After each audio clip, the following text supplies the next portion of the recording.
I have completely dreaded making this video for quite a bit now. I feel lost. I don't know if I agree with my own list. So before the comments come at me, I'm with you. This has been a weird year for movies in the sense where I don't have a clear number one. There's 5 movies on my list that could be my number one, depending on the day, depending on the mood. Also, can we talk about ranking movies in general? A little weird. Now that the more I think about it, the more I try to do this, it's it's so subjective. It's so personal. It almost feels like I'm letting you into my life a little bit. I have such a weird relationship with ranking movies because I you experience each movie separately. Movies is a very special part of my life. I'll be honest. I just see a movie every week. I try to, depending on what's out in theaters, but it's my getaway, it's my hobby, so I'm letting you in, so tread lightly, please. I don't know if I'm going to agree with this list a year from now. I don't know if I'm going to agree with this list tomorrow, but let's hop into it. These are my top 10 movies of 2024. I'm going to start with an honorable mention because I'm indecisive and can never really have a straightforward list that leaves someone out. I don't want to hurt anyone's feelings.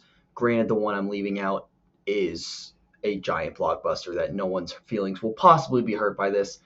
Honorable mention, I'm going to put Deadpool and Wolverine. I'm shocked this movie didn't have a bigger moment in the grand scheme of 2024, considering I don't think there was a movie of 2024. What one we'll get to later in the list, but when it comes to summer blockbuster, big moment movie, like last year you have Oppenheimer, Barbie. Those are obviously way different movies, but big moments. Deadpool and Wolverine felt like a big moment, and then it passed very quickly. I had a lot of fun with this movie. There's no person in the world that could play Deadpool other than Ryan Reynolds. He's incredible. Hugh Jackman, what a treat of a human being. It's a very fun movie. If you don't think about it too much, it's fun. So, do I want to have it on this list? Sure. Am I ever going to rewatch this movie? Probably not for a while, but I can't ignore the fact that I enjoyed it and I laughed a lot. It's the hardest I've laughed in the movie this year, so it deserves to be mentioned. Number 10, a total gear shift here. It's We Live in Time, starring Andrew Garfield and Florence Pugh. This is a movie that I fear is going to skyrocket up my list in the next couple rewatches. So I've only seen it once. I saw it in theaters, and I really enjoyed it then. And I knew immediately when I walked out of theaters, I said, the second time I watch this movie is going to destroy me. So Andrew Garfield and Florence Pugh, 2 of the greatest actors working today, in my humble opinion. I love them both to death. I will follow them wherever they go. Whatever they decide to do, I'm in, buying a ticket.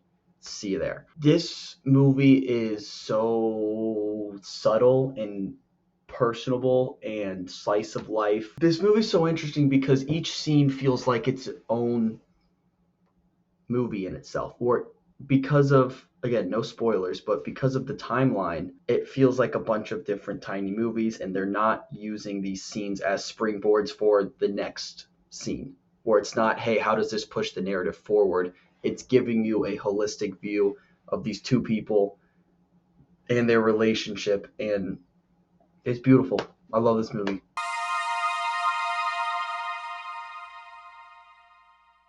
Number 9, I have Fall Guy, starring Ryan Gosling and Emily Blunt. I feel like I'm going to say this is a fun movie a lot, this video, but I had so much fun with this movie. I think the soundtrack works. It's a very fun. This is a movie that every single person who has ever watched a movie and that has a heart will enjoy. You will enjoy this movie. It's a fun, fun time. It's a great little love letter to the stunt community. The reception from them has to be incredible. I'm glad they're getting that moment to shine. I'm glad this script exists. It's so lighthearted. It doesn't take itself seriously. It works. It works. There's not a lot of downsides to this movie.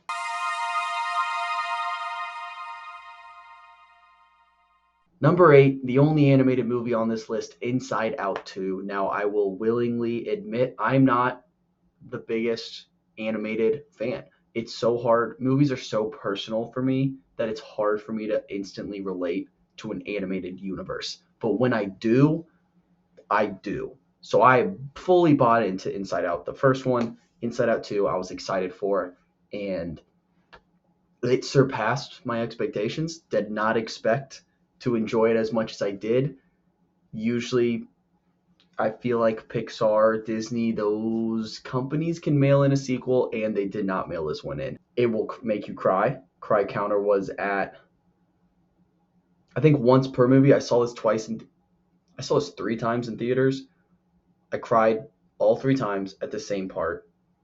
If you've seen the movie, you know what I'm talking about. It's so strange because it's depicting a teenage girl in an age and a period of her life that I have not been in for quite some time. But the second she's going through it, you are just transported back there. And I think that's the beauty of like the animated style. I think that's the beauty of like animation. It can take you back to a time in your childhood and just kind of unlock a box that you didn't know was locked. And boy, does this one hit.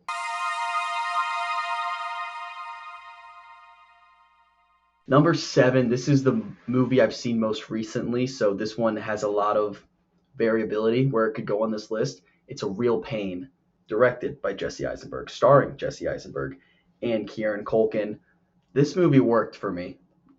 I really enjoyed how tightly packed this movie was. It's 90 minutes, which is so refreshing in 2024 to be able to watch a 90-minute movie. Jesse Eisenberg and Kieran Culkin are basically just portraying themselves, or what I imagine and what I'm projecting them to be like in real life in this movie. They work very well together. I think every person who watches it can relate to aspects of both of them, and they can see themselves. Like there's like a mix between the two that I think most people fall into. They're very almost extreme examples of 2 different personality types, and just watching them coexist is awesome.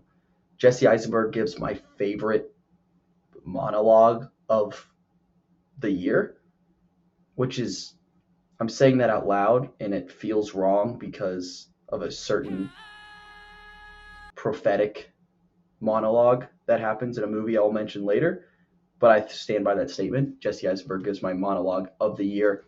Congrats on the award, Jesse. I definitely want to rewatch this movie. I'm going to rewatch this movie, but 7 feels like a safe place for it.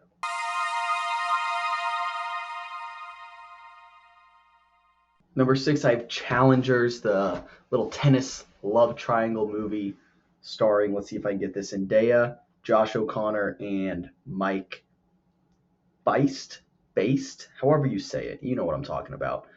They're all phenomenal in this movie. Josh O'Connor stands out. Zendaya is a rock star. The first half of this year, Zendaya just walked through the door, put her foot down, and said, I'm here, because she's a rock star in this movie. She stood out. The score stood out. And it's a tennis movie. I'm a tennis coach. I play tennis. I love tennis. And it's so rare for a tennis movie to portray tennis correctly. And they did a pretty damn good job of it. So I have to applaud it for that. While also being a great storyline, deeper themes, a lot going on, but using tennis as a vehicle to move this story forward and tell this story of this love triangle was cool. I never kind of conceptualized the sport that I've played my entire life in such a way, which was very, very insightful. I enjoyed it quite a bit.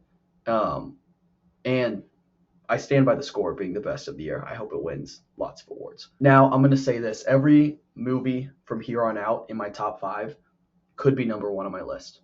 100% could be the number 1 movie. My number 5 that I'm about to talk about right now was my number 1 as of 2 weeks ago. For some reason, it's moved around a lot, and I have it at 5 now. Why? I don't know.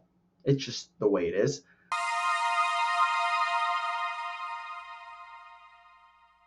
But number 5, I have Anora. Mikey Madison, welcome to the party. This movie, now, don't take your kids to go see it. Don't recommend it to your mom or dad. But this movie is a ride. It's a total ride. It's 3 different movies in one. Each act is like uniquely different than the other one. Mikey Madison crushes it. I really like Mark Edelstein's character, very fun. The one thing about Anora that's going to stick with me forever is that final scene. If you've seen it, I want to have a conversation about it with somebody, so please message me on Instagram or something. It's going to stick with me forever. Like, I watched this movie, I went into this movie knowing, hey, this is like a best picture contender. This is a well made film. People like it. So I had high expectations for it. And when we got to the final scene, right before it, I was thinking, I almost was a little underwhelmed. Not that it wasn't great, but somehow Sean Baker landed this plane so well that it recontextualized the entire movie. The last scene for me changed my perspective on the entire movie. I don't quite know how that even works now that I'm saying it out loud, but it did, and it made me love this movie. I felt empty at the end of this movie in the best way possible. That sounds depressing, but movies.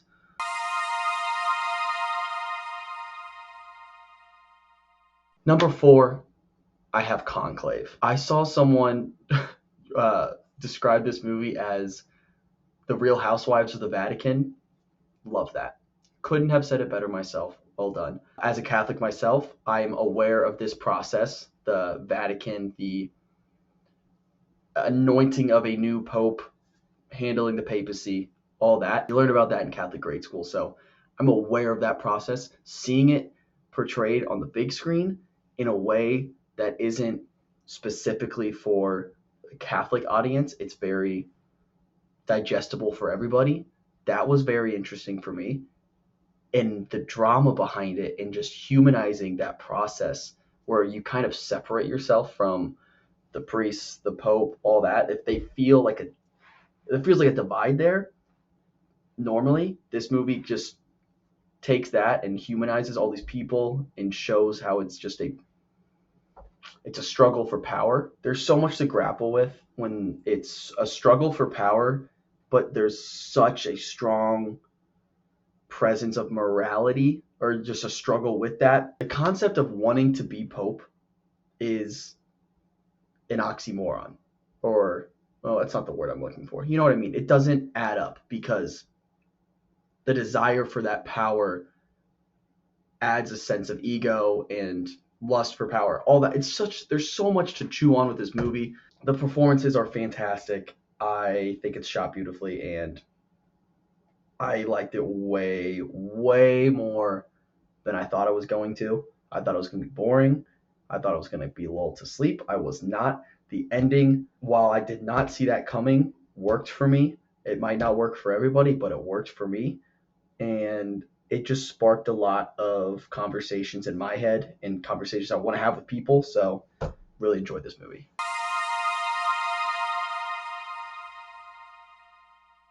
Number 3. This one hurts me to put so low because as of right before recording this video, I had it at number 1. I know I just said that about Anora, but that's just showing how much I struggled with this list. Saturday Night. This is the most fun I've had in a theater all year. Hands down. It's a nonstop, chaotic, always moving. It's about the 90 minutes leading up to the first ever Saturday Night Live. I'm not a huge Saturday Night Live fan. I kind of am now.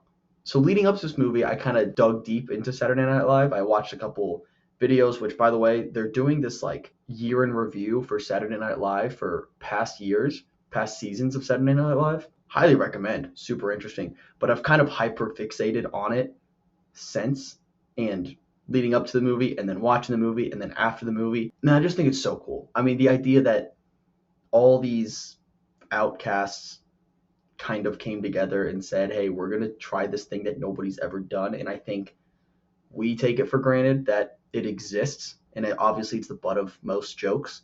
But the fact that it even exists is an incredible feat. We're so used to it being part of the culture. If you pitch that and it wasn't already a thing, you sound insane. I really resonated with that. Just the idea of it's almost a starving artist pioneering change in that industry, which is very fun. The performances are awesome.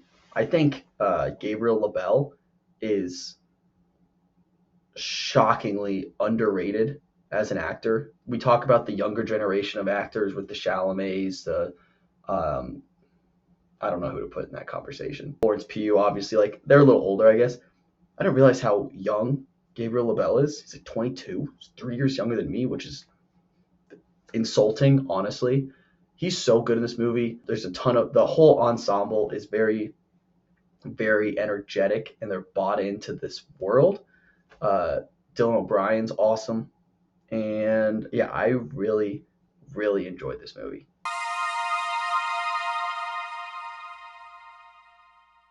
Number two, fittingly, is Dune 2. This is a movie I gotta rewatch. I'm so due for a rewatch. It's kind of unprofessional for me not to rewatch this before making this video. This movie has such a presence the entire time. It's what, 3 hours? And you're just immersed in this world where I'm not a sci-fi guy by any means. I will always connect with the grounded story way more than anything, but it sucked me right in. I'm bought in, and just this Messiah story, this prophecy story, similar to Conclave in a way where there's so much to deal with morally, struggling for power. There's a lot of similarities between those two movies. Dune 1 was great, but I think it works because Dune 2 is so much, I don't want to say so much better, but Dune 1 doesn't work if Dune 2 sucks. Dune 2 doesn't work if Dune 1 sucks, but Dune 2 is much, it is much better in my opinion, honestly. I don't remember much of Dune 1, but Dune 1 has to exist for Dune 2 to exist. So I feel like this is going to be a lot of people's number one on their list for the year, which is so fair. It should be. And the same people who have this movie at number one are going to absolutely hate my number one, and I'm so aware of that. But I'm going to do it. I've struggled with this for about a week now, and I try to give myself space so it's not recency bias, but I truly think when I look back at 2024, the movie that I'm going to think about the most, I'm going to want to revisit the most, the movie that I'm going to sing along with the most is Wicked.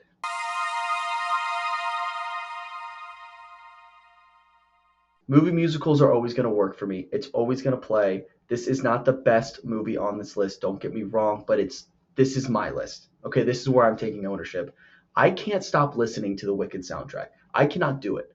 For some reason, I wake up in the morning, I drive over here, and I put on a normal song, my normal playlist, and then within 10 seconds I get bored, I go back to the Wicked playlist. That's a true story. Wish it wasn't the case, but it is. I'm having so much fun with this movie still. I saw it twice in theaters. I can't wait to watch it again. I don't know anything about the stage performance. I don't know where this story goes. I know it's a part one. I can't stop thinking about this movie. My entire TikTok feed is Wicked. Ariana Grande deserves an Oscar for her performance. She is so freaking good in this movie. I couldn't convince myself to put anything else above it. I know people aren't going to like it. Some people will love it. It's going to be a polarizing pick, but it's my number one movie of 2024. That's my list. And what people are saying is a bad movie year, there are some great movies out there. Go to the movies. It's so fun. If anything else, it's just good to get out and kill a couple hours without just scrolling on your phone. So that's my TED Talk. Don't be too mad. See you guys next time. I might do, hey, if you like this video, leave a like because I do watch a lot of movies. So maybe I'll do movie reviews. I've kind of kept them to myself, but if you're interested, let me know. See ya.